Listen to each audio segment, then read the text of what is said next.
The end of the year is finally here, and that means it's time to talk about and rank every new video game I played in 2024. Now, we've already talked about my favorite movies of 2024. We talked about the worst. We've talked about the most underrated.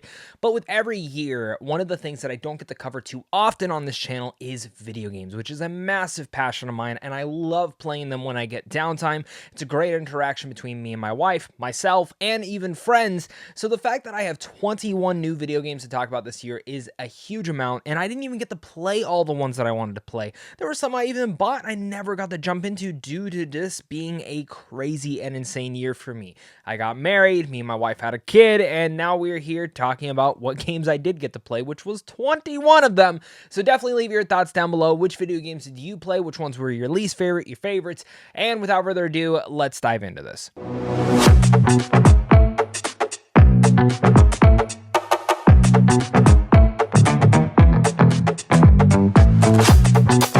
One thing I do want to mention, a couple games that maybe you've heard me talk about on live streams or just in general online, I'm not including on this list because I have not played all the way through, beaten, or even given a fair shake. First off, that's Dragon Age Veilguard. Sadly, that was my most anticipated game of this year, and I just haven't had no time to play it.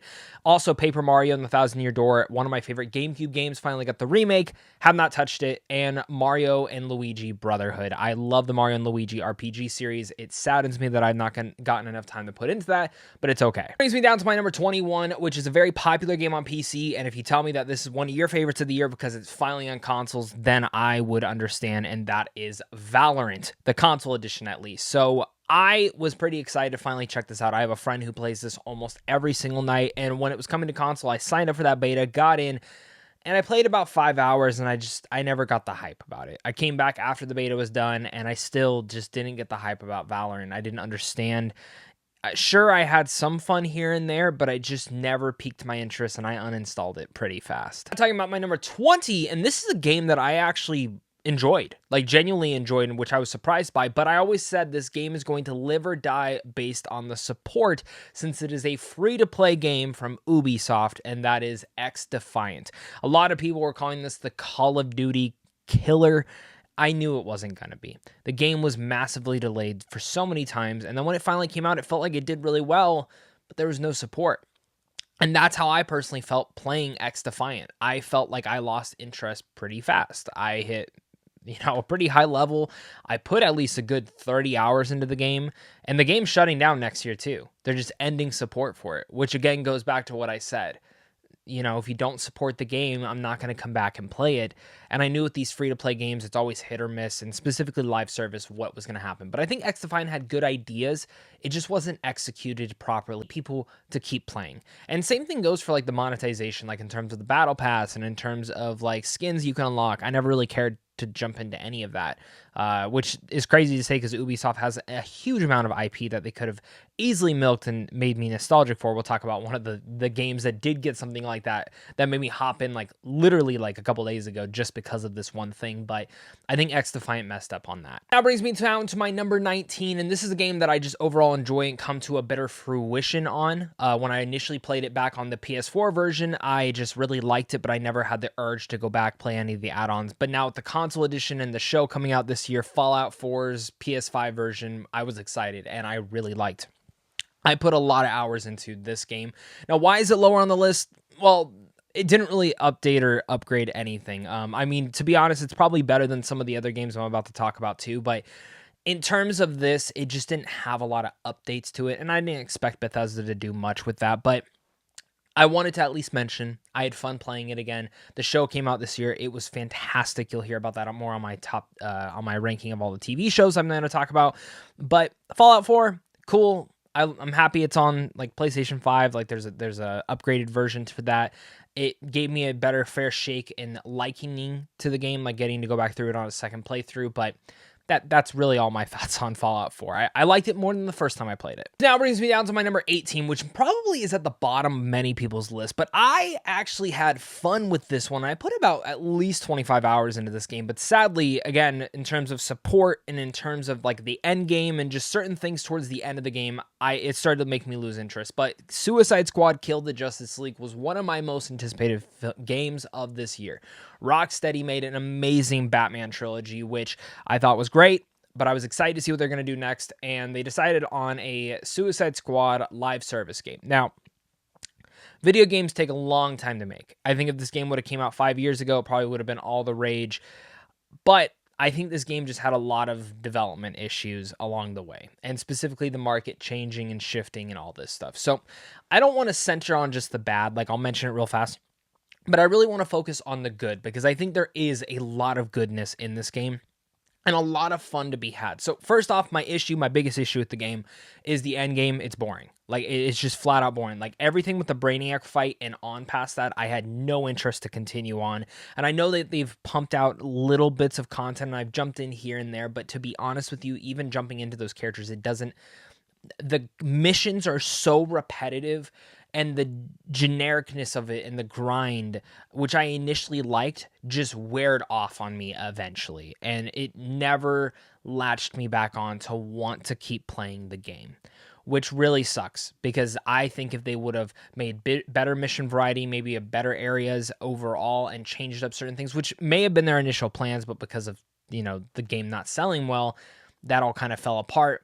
Other than that, though, I know people also had an issue with the story. I think with where the story's kind of going now, I think you can kind of see what Rocksteady had, and I think some fans were a little bit too harsh on that, because overall I did kind of enjoy the story. And I think the reason I did enjoy the story is because the Suicide Squad members, they have such fun chemistry with one another, and that's what I had fun with.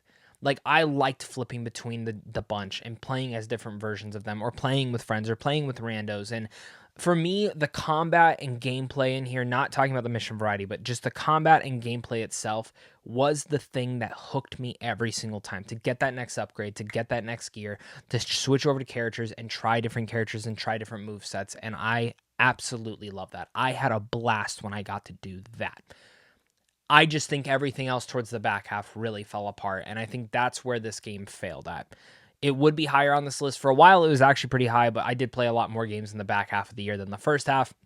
So it does kind of fall apart towards the end, mostly because they're not supporting the game anymore, and it's another death of another live service game. Which brings me down to my number 17, which is the Dead Rising remaster, Relux, whatever the hell Capcom decided to call this game. But this was a nice throwback, diving into that game that I had not played since the 360 era. And it's a game that when I first played on the 360 era, I liked, I could appreciate, but I wasn't the biggest fan of it. I didn't become a big Dead Rising fan until the second game, which I really hope they do a remaster of.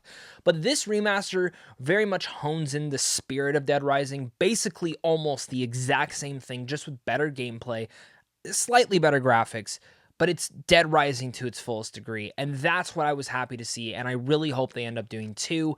They didn't change much, and that's about kind of it. Like, I just had fun going back to this. I've never been the biggest fan of the original Dead Rising, though, and I think fans of that will probably have this remake higher on their list. People who are kind of like me, who it's like appreciate and like it, will probably like this more than the original, but still will kind of feel the same way with, like, okay, it's a little bit repetitive, and you can only do so much. Let me jump into my number 16 now, and that's Epic Mickey Rebrush. Now, to be honest with you, this would be way higher on my list, but I never got to beat the game. And why did I never get to beat the game? Because I ran into a game-breaking glitch on the last fucking episode, the last level, and I literally cannot progress. THQ said nothing about it. I've reloaded, I've updated saves, I've gone back to a save, like, I've done everything possible, and basically what I've come to terms with is I either have to wait for an update that will probably never come, or I have to just replay the entire game. And I just don't have that into me. But if you've never played Epic Mickey, and I know that probably like scares people who have like never played it to like even touch this remaster, I still highly recommend it. It is a fantastic game. It's a great platformer, and I think for kids, it's one of those games that they should check out. I think in terms of what it does for the Disney like history and certain things that you see in there, like as a huge fan of Disney and like the Disney World and Disneyland and all the parks, this game kind of nails a lot of different things. And the fact that Oswald is basically the villain of it all, and I think Oswald is a very underrated Disney character, just makes me happy. So overall, solid game. It would be way higher on this list if I could have actually beaten it. I get into my number 15, which I was a big fan of this game. I played the hell out of it, but again, I went overboard. And then when the support came, I just stopped playing, and that was Palworld. Now, this game has basically just been talked about with Pokemon, with guns, and mixing with Minecraft. And to be honest with you, I think like Game Freak and Nintendo should look at this and be like, okay, we need to like step up our game with the next Pokemon game or the next like kind of iteration of Pokemon. I'm not saying you need to give Pikachu a bazooka, but something of this nature would be a lot of fun. And I think that is what we're missing now in terms of the Pokemon landscape. And I think what Scarlet and Violet was going to be was hopefully to try and be like this. And Scarlet and Violet I really liked, but it wasn't. And Palworld for me, I found to be an addicting hook. Now, I won't say that it's ever made me come back to it. Like once you mess up once in that game, like burn down your whole village or something like that, it is kind of hard to like want to get back into that survival game. But it is a game that I wouldn't be shocked if like, I don't know, 6 months from now, I get the urge to just kind of lay back and play a game. And this is the game that I could see myself doing. Kind of like Minecraft. Minecraft's one of those games that I just sometimes want to sit back, do nothing else, and just play and survive, and this is one of those that I could see myself going back to. So I enjoyed Palworld. If you haven't played it, I would recommend it. Getting into my number 14, this is Super Mario Party Jamboree. Now, Super Mario Party, I've always loved. I have to play every single Mario Party game, especially with my wife. Like, that is like one of the big games that we love to play. And when there was a new one coming out, we were excited. My sister ended up surprising us with it to play during the whole maternity leave, and it was fun, like playing it through. I think the mini games are cool. I think the maps are fun. I think it's a little bit different, and that's kind of what I wanted from Mario Party. But I can't say yet if this is going to be like one of those classic Mario Party games that people are going to like think about for decades to come. Like, I still think when it comes down to Mario Party, I still think of Mario Party 2. I still think about Mario Party 4, 5, and 6, and even a little bit of 7. And like those games, like that run of Mario Party games, like for some reason just sticks with me. Whereas the other ones don't really particularly hit to me. And that could be a nostalgic thing just because in terms of the GameCube and the Nintendo 64, but I'm hoping Super Mario Jamboree, the more that I play it, the more that I'll feel some type of way about it. But as of right now, it's one of those ones that I just enjoy, but it didn't blow my mind. My number 13, Fortnite Year 2024. Now, Fortnite really does big updates every single year, and Fortnite Year 2024, I didn't think was the most memorable, but it was still a year that I did play pretty consistently. I think overall, like the season of the cars and the Mad Max kind of apocalyptic tone is the season that most people didn't like, but I actually did. And in terms of the Marvel season, I thought it kicked off strong and honestly kind of just fell apart towards the end to where I just didn't really care to play much of Fortnite anymore. But that's kind of how I go. I ebb and weave throughout this game. Sometimes it hooks me back in, sometimes it doesn't. I thought year 2024 was pretty good. We get to the meat and potatoes. I think 12 and up are all games that I just thoroughly enjoyed and have consistently gone back to since they've all come out. And at my number 12, it is Dragon Ball Sparking Zero. Now, I've been just a massive fan of Dragon Ball since like the 2nd grade. And when it comes down to the Dragon Ball fighting games, they're always kind of hit or miss in my eyes, specifically from the Budokai Tenkaichi days. I think those are like when it really hit. But then we got Dragon Ball Fighter Z, and that was like the one that kind of like reinvented things. And I didn't know if you could ever go back to that because I think Kakarot and Xenoverse just never really hit the right tone for me. And Sparking Zero fucking nailed it. This hit the essence of what I wanted. And I know it's basically a spiritual sequel or a brand new reimagining of Budokai Tenkaichi, but it felt like going back to my childhood, but just with like all the new, more modern stuff from Dragon Ball. And I found Sparking Zero to be an awesome blast. Again, this is a game that I just consistently will randomly pop in, play the hell out of for a couple hours, and have a blast. Get into my number 11, and this is Star Wars Outlaws, which is a game that just absolutely got shit on release. And from the release date, I've been saying that while I don't think this game is perfect, I think it is very much fulfilling and a nice start to a new Star Wars lore and world. Like the main characters, I think everyone in here is pretty intriguing, but I think the thing that really touched into me is this is technically the first ever open world Star Wars game. And getting that feeling of blasting around in space or riding around on your speeder and going through cantinas and bars and playing sabacc and gambling and all these little things really brought to life and made me feel like I was in the Star Wars world. I know there's bugs. I know the mission variety is kind of junky and honestly very repetitive. I like the shooting, and I know that the developers, Avalanche, have done a lot to add into this. But for me, Star Wars Outlaws is about what I wanted a Star Wars game to be, and I was so impressed with it. I hope that we get a sequel. I highly doubt we will, but I would like to see the idea of what was here built off of. Again, if you didn't like the game, that's totally fine. Number 10, we have Marvel Rivals. Now, Marvel Rivals for me was one of my most anticipated games of this year. I used to be massive into Overwatch, and it kind of just died out on it, but I love a good hero shooter, and having Marvel characters, being a hero shooter, well, that just excites the ever-living shit out of me. And for me, it has been, again, since the day it's come out, a game that I have to play like once a day.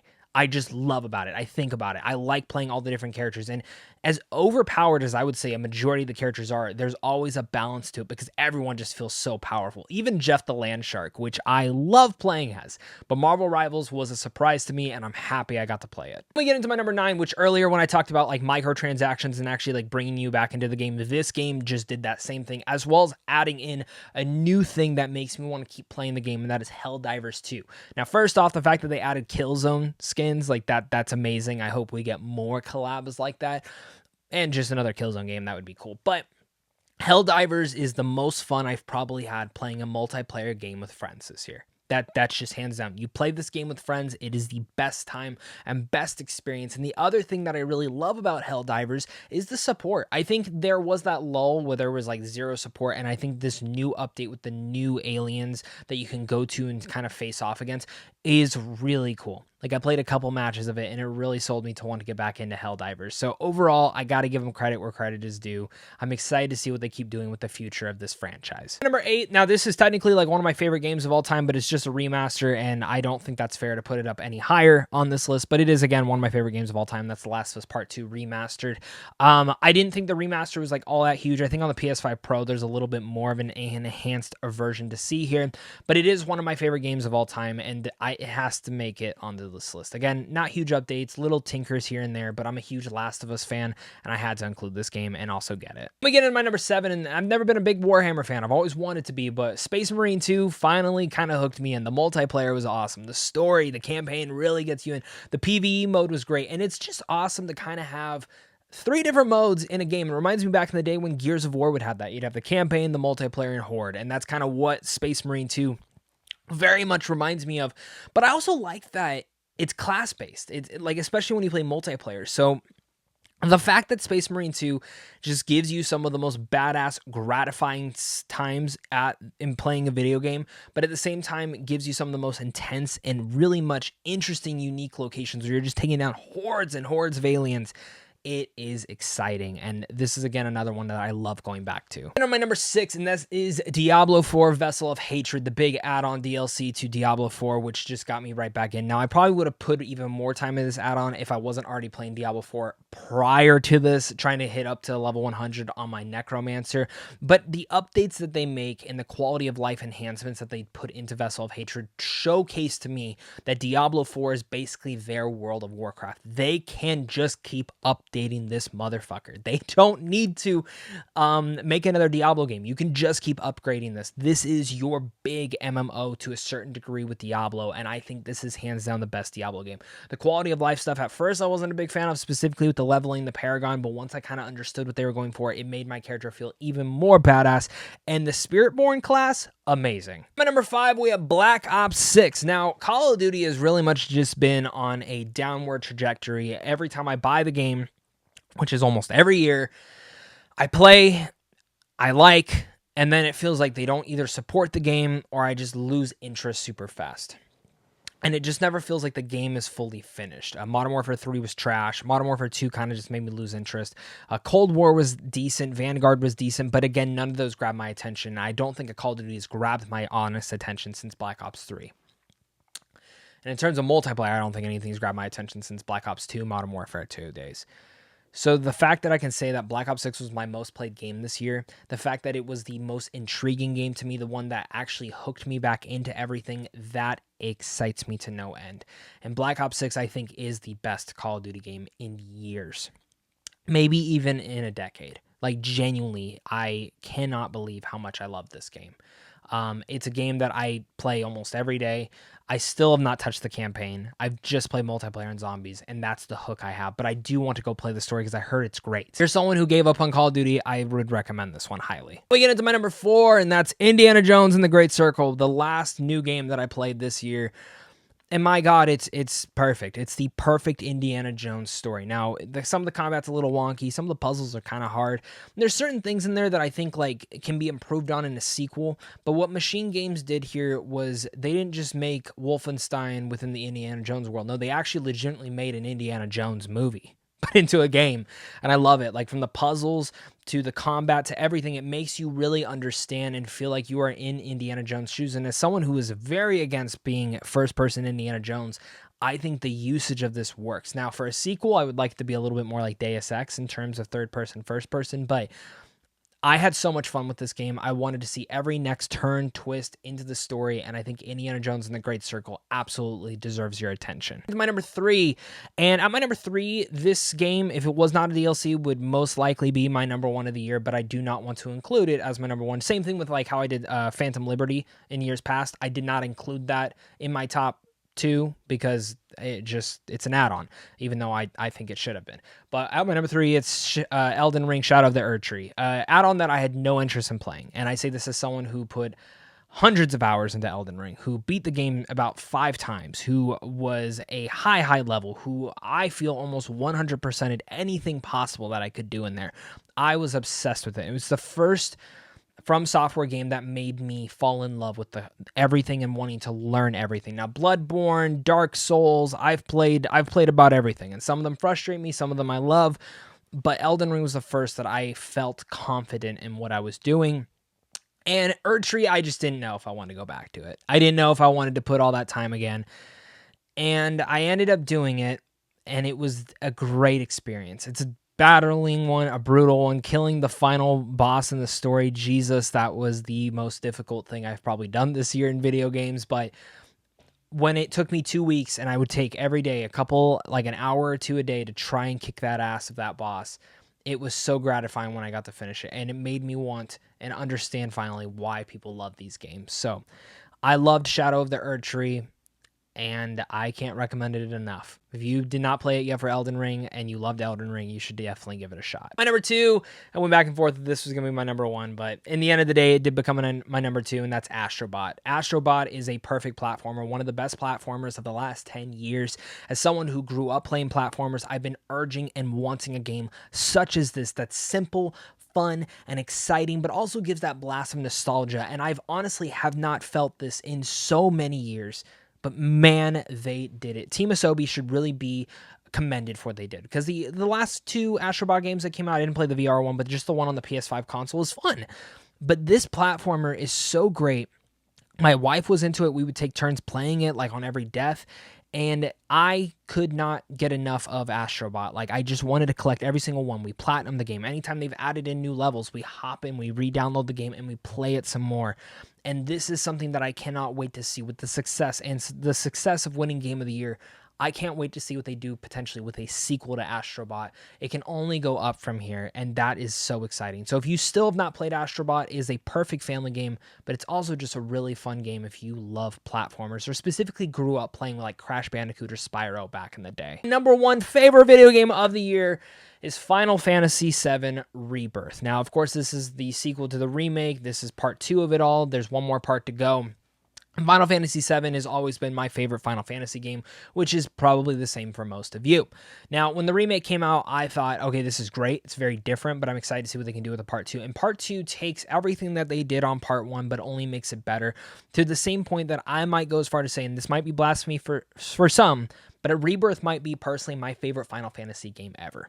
And I think when part 3 comes out, if they knock it out of the park, I might be saying the same thing there, that this trilogy that we have of Final Fantasy VII games will be my favorite experience I've ever had playing a Final Fantasy game. I found Rebirth to just be engaging. I loved the character development. I love everything about that. The combat was so perfection. I loved diving into the missions, the different worlds. Everything felt so big in terms of scale. The graphics, the story, everything to this game was perfection, and it truly was my favorite gaming experience of 2024. So if you've played the game, please let me know down below. If you haven't yet, then definitely go check it out. I can't recommend it enough. My ranking of every video game I've played in 2024. Definitely leave your thoughts down below. Hit that like and subscribe button. Of course, there will be a ranking of all my TV shows that I've watched for this year. Check out that tomorrow. After this comes up, hopefully tomorrow, if not the day after that. And then, of course, the final video of the end of the year that I always do is my most anticipated films for 2025. That'll either go up on New Year's Day or New Year's Eve, still deciding on which day to put those up. But other than that, guys, thank you so much again for watching this. And, of course, until next time, stay classy.